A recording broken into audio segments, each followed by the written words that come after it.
Here is what I learned from Reed Hastings of Netflix about navigating a crisis.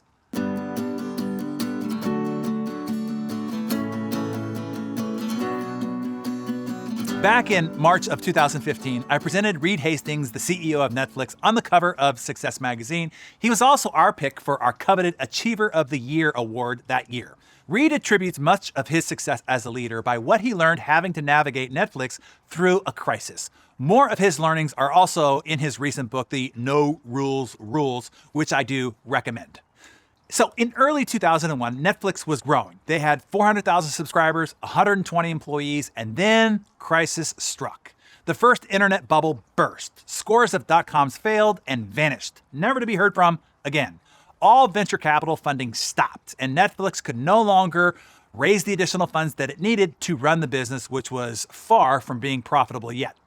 Morale in the office was low and about to go much lower. Reed had to lay off a third of all the employees in order to attempt to survive. So he sat down and he had to divide the team up into two buckets. 80 high performers who were exceptionally creative, delivered excellent work, collaborated well with others, went into the keepers pile.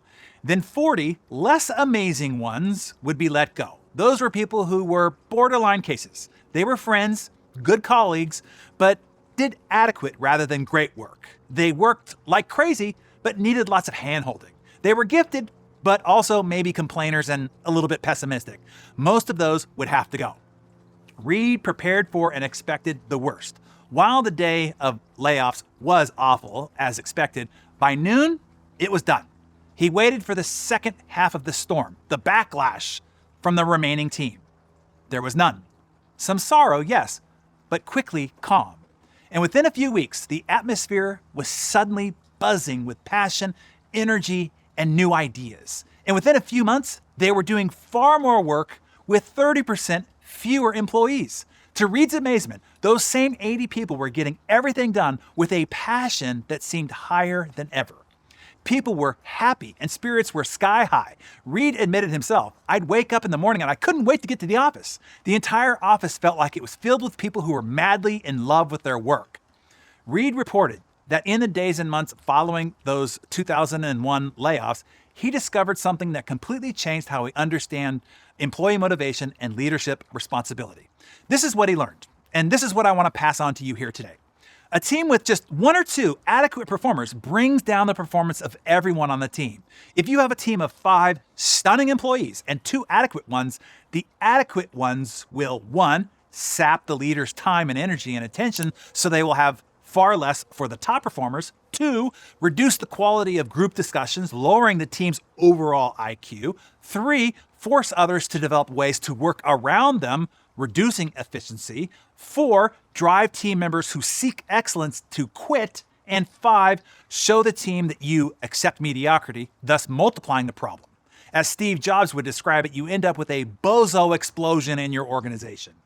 As Reed writes, for top performers, a great workplace isn't about a lavish office, a beautiful gym, or a free sushi lunch. It's about the joy of being surrounded by people who are both talented and collaborative, people who can help you be better. When every member is excellent, performance spirals upward as employees learn from the morale and motivation of one another. So write this down.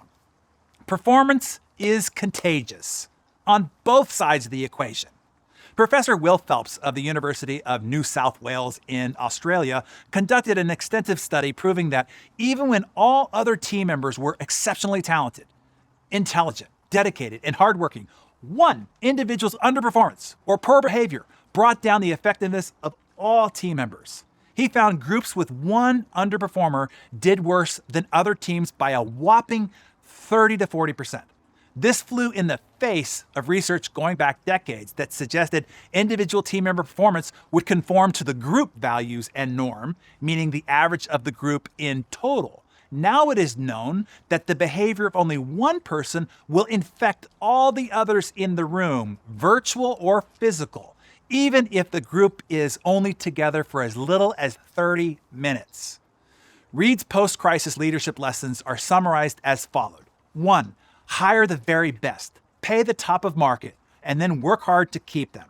2, eliminate quickly any team member displaying undesirable attitudes or behaviors. 3, coach managers to have the courage and the discipline to eliminate adequate but not high-performing team members. In short, Reed's number one goal in leading Netflix was to be laser-focused on making sure Netflix is staffed from the receptionist to the top executive team with the highest performing, most collaborative team members on the market. For those of you who own companies or those of you in companies and are responsible for hiring and culture building in your company, the place that I can help you the most in learning how to recruit superstar A players, drive them to optimum performance, and guide a hyper-growth culture is at our Business Masterclass. It is a game changer for those of you with audacious goals to build a high-impact organization. Just ask anyone in the community who has been through it. Get yourself to our next one. Go to dhbmc.com to inquire further. And to all Darren Daily members, regardless if you are responsible for hiring or firing on your team, what can Reed's lessons learned inform you about your own choices in business and life? I can suggest a few to get you started. Number 1, maybe take a good hard look in the mirror and evaluate what bucket your leader or your clients, if you are the owner, would put you in if they consider trimming down. Would you be described as good or adequate rather than excellent? Do you work really hard but need lots of hand-holding, or are you high maintenance? Are you talented but also somewhat of a complainer or pessimistic?